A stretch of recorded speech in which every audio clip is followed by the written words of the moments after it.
बिस्मिल्लाहिर्रहमानिर्रहीम। अस्सलामुअलैकुम my dear students, I hope all of you will be doing well. अब हम इस वीडियो में अ नाइट इन जून की वर्ब बुक एक्सरसाइजेज डिस्कस करेंगे। So please take out your new Oxford modern English verb book 4 and open page number 5। So guys, now we are at page number 5 और our verb book। इस page पे हम देख सकते हैं कि a night in June chapter के क्या दी गई है, वर्ब बुक की एक्सरसाइजेज दी गई हैं। तो आइए अब हम वर्ब बुक की इन एक्सरसाइजेज को सॉल्व करते हैं। मुझे उम्मीद है कि आप सब ने अपनी वर्ब बुक ओपन कर ली होंगी और आप सब पेज नंबर 5 पर आ गए होंगे। चलिए इसको शुरू करते हैं। A night in June, exercise number A, yet and already। Read these sentences. सबसे पहले हम इन जुमलों को रीड करेंगे, yet और already के इस्तेमाल को समझेंगे। yet का मतलब क्या होता है ये मैं आपको यहाँ बताता चलूँ, अभी तक, और already का मतलब होता है पहले ही। चलिए read these sentences. He has not finished his homework yet। उसने अभी तक अपना काम मुकम्मल नहीं किया। ठीक है, यानी अप टू नाउ। यहाँ अप टू नाउ का यट के सेंस को क्रिएट किया जा रहा है कि अभी तक, यानी इस वक्त तक। ओके, ही हैज़न्ट फिनिश हिज होमवर्क। यकीनन आप समझ गए होंगे यहाँ यट को किस सेंस में इस्तेमाल किया गया, अभी तक, यानी अप टू नाउ, इस वक्त तक। अब आते हैं हम दूसरे सेंटेंस की तरफ। He has already finished his homework. वो पहले ही अपना काम ख़त्म कर चुका है। यहाँ ऑलरेडी किस सेंस में इस्तेमाल हो रहा है, इसके मीनिंग में आपको बता चुका हूँ पहले ही। तो यहाँ देखते हैं क्या सेंस क्रिएट हो रहा है। He finished his homework before we expected him to finish it. यानी वो अपना काम ख़त्म कर चुका है, काम उसने ख़त्म कर लिया है। किससे पहले? इस बात से पहले जो हम एक्सपेक्ट कर रहे थे। मिसाल के तौर पे आपके पेरेंट्स ने देखा कि आपको एक काम करने में 1 घंटा लगेगा या आपको 1 घंटे का काम दिया गया, लेकिन आपने उस मुकर्ररा वक्त से पहले ही, तो उनकी एक्सपेक्टेशंस थी कि आपको 1 घंटा लगेगा काम करने में, लेकिन आपने उस वक्त से पहले ही काम कंप्लीट कर लिया, तो ऑलरेडी का इस्तेमाल किया जाएगा। आइए एक्सरसाइज ए के क्वेश्चन नंबर 1 को सॉल्व करते हैं। यहाँ पे क्वेश्चन है यूज येट और already in the blanks below. यहाँ हम देख सकते हैं A to D, already, yet, already, फिर इन द ब्लैंक्स में लिखे गए हैं। Number A, they have already had their lunch. B, we do not know if he has arrived yet. C, haven't you taken the dog for a walk yet. D, the children have already put away their books and pencils। अब यहाँ क्या कह रहे हैं, did you notice where the word yet was placed in the sentences। कह रहे हैं कि आपने इस बात को गौर से देखा या महसूस किया कि ऊपर जो जुमले बने हुए हैं फिल इन द ब्लैंक्स वाले, जिसके अंदर आपने ऑलरेडी और yet को लिख कर फिल इन द ब्लैंक्स किए हैं, क्या आपने नोटिस किया कि येट का इस्तेमाल कहाँ हो रहा है? जी हाँ, हमने नोटिस किया येट का इस्तेमाल सेंटेंस के आखिर में हो रहा है। अब देखते हैं क्वेश्चन नंबर 2 में क्या पूछा गया है और क्या बताया गया है। Make 3 sentences of your own using the word yet. कह रहे हैं कि 3 सेंटेंसेज आपने बनाने हैं खुद से येट को इस्तेमाल करते हुए, और इसी तरह and 3 sentences using the word already को इस्तेमाल करते हुए आपने बनाने हैं। चलिए पहला सेंटेंस है ए, जिसके अंदर फर्स्ट 3 सेंटेंस में हम येट को इस्तेमाल कर रहे हैं। I haven't completed my homework yet. B, I haven't eaten breakfast yet. C, I haven't met him yet. इन तीनों जुमलों में हम देख सकते हैं येट आखिर में इस्तेमाल हुआ है। So here comes D. अब हम इस्तेमाल किस, ऑलरेडी के इस्तेमाल को, यूज़, ऑलरेडी वर्ड को यूज़ करने जा रहे हैं। तो आप देखिएगा गौर से ये जुमले में कहाँ इस्तेमाल हो रहा है। कहीं पे ये आपको बीच में शुरू के फ़ौरन बाद मिलेगा और कहीं ये आखिर में भी हो सकता है। ये सिचुएशन के हिसाब से होता है। D, I already have done my homework. E, they had 2 adopted children already. F, I already know that. मुझे उम्मीद है कि आप लोगों को येट और ऑलरेडी की एक्सरसाइज अच्छे से समझ में आ गई होगी। Now it's time to move on page number 6। So now we are on page number 6। इस पेज नंबर पे आप सब देख सकते हैं कि एक्सरसाइज बी दी गई है। इस एक्सरसाइज बी में क्या पूछा जा रहा है, ज़रा आप लोग ज़रा एक लम्हे के लिए खुद पढ़ें क्या कह रहे हैं। जी हाँ, एक्सरसाइज बी में स्पेल एंड राइट, बिल्कुल सही समझे आप लोग। तो आइए हम स्पेल एंड राइट का क्वेश्चन नंबर 1 देखते हैं।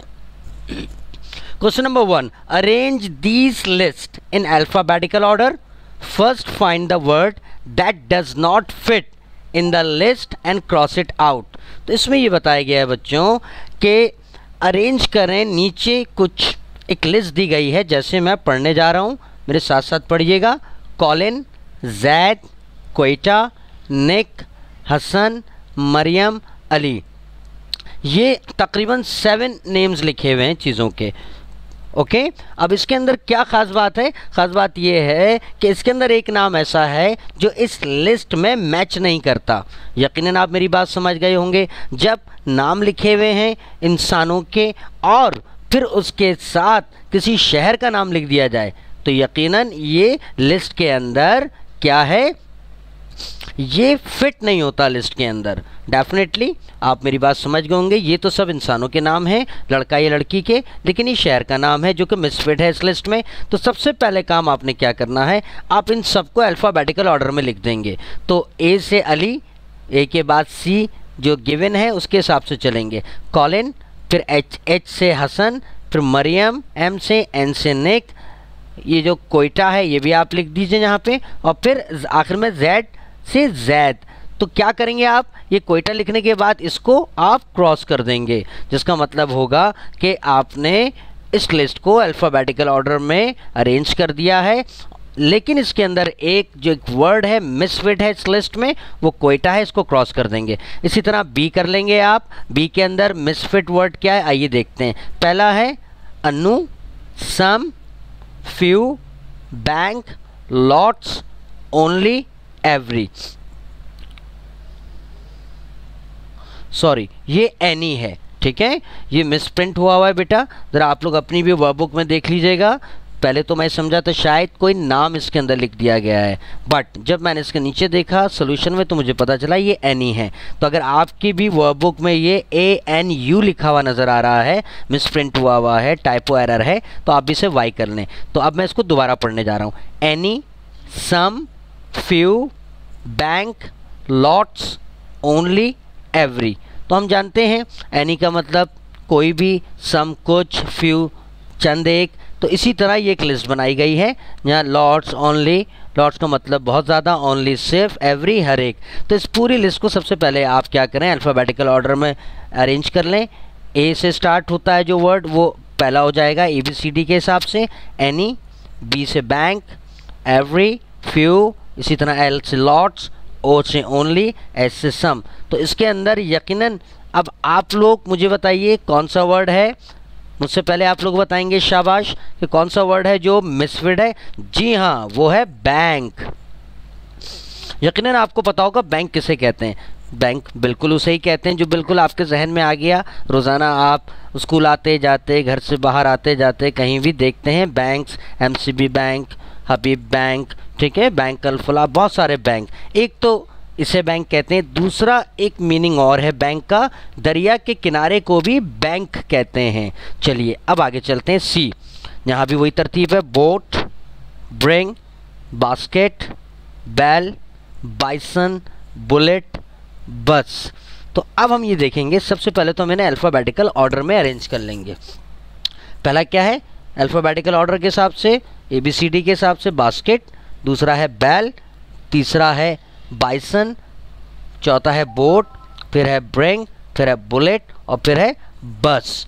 तो इन सब में मैं आपको 5-10 सेकंड दे रहा हूँ, आप लोग खुद सोचें कि इस लिस्ट में मिसफिट वर्ड कौन सा है।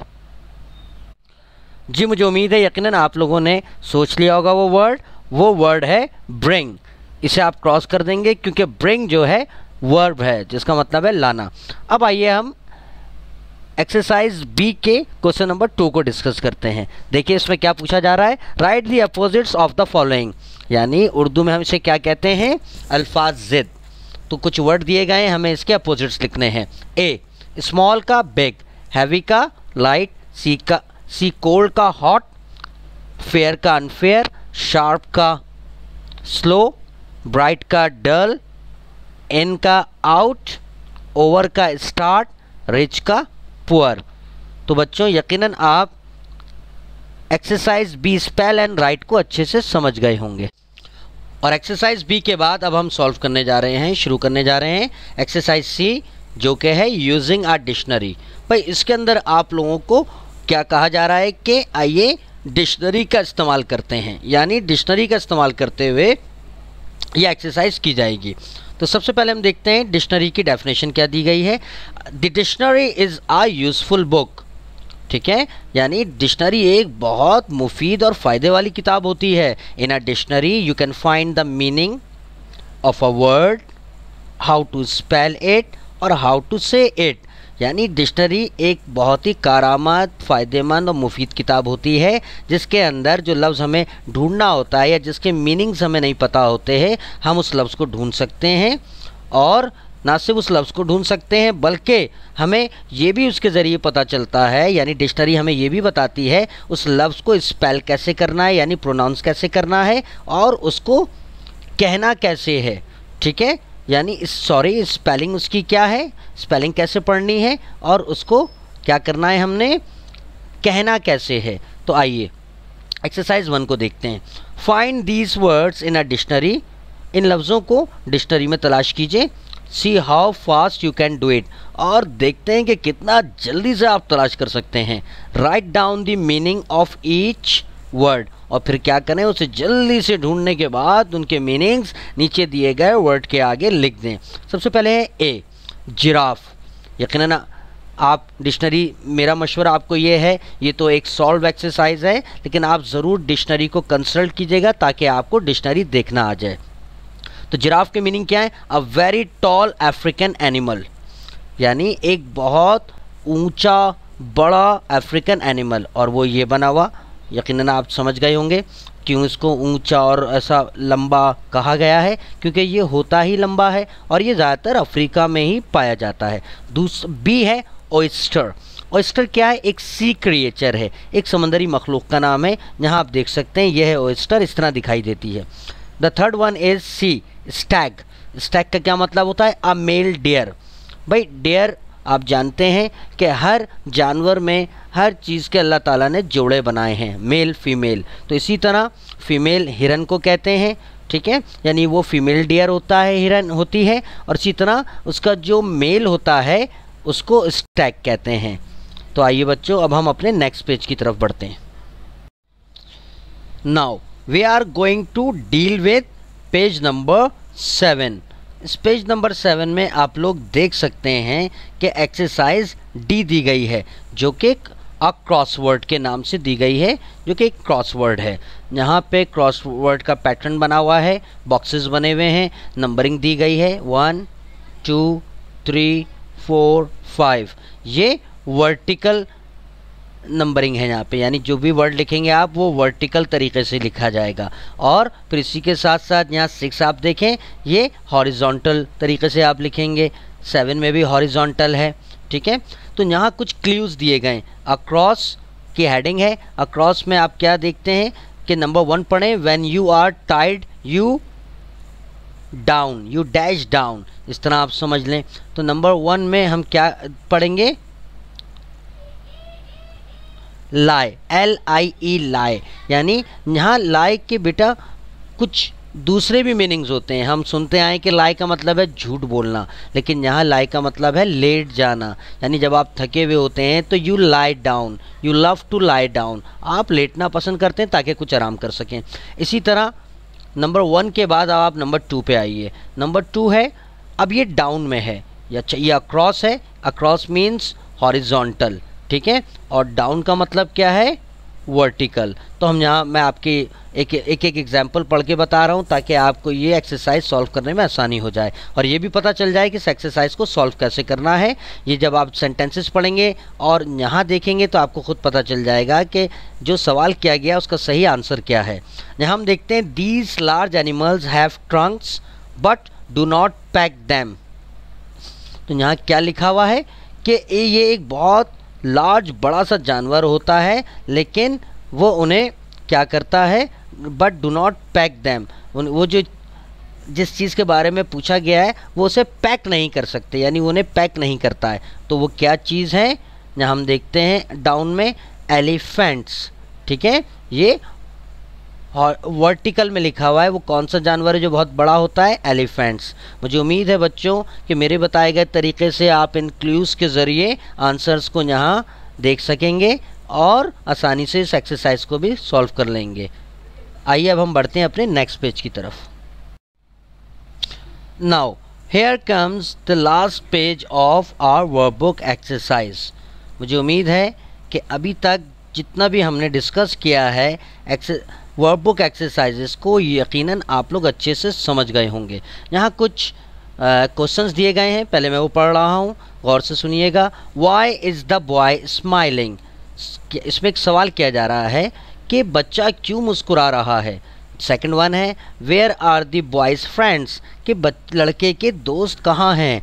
थर्ड वन है what is the boy hiding? तो इसका क्या मतलब हुआ कि लड़का क्या छुपा रहा है, यहाँ आप तस्वीर में देख सकते हैं, ठीक है, इस अमल को छुपाना कहते हैं। अच्छा, अब यहाँ कह रहे हैं we can change these questions like this. कह रहे हैं कि अब जो ऊपर क्वेश्चंस दिए गए हैं उनको हम इस तरह भी तब्दील कर सकते हैं। अब वो तरीक़ा क्या है? अब वो तरीक़ा ये बन जाता है, ज़रा गौर से देखिएगा, आप गौर से सुनिएगा मुझे। Do you know why the boys is smiling?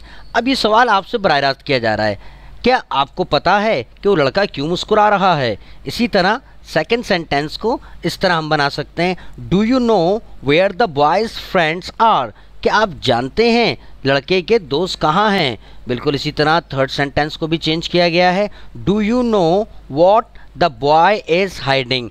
क्या आपको पता है या क्या आप जानते हैं कि लड़का क्या छुपा रहा है?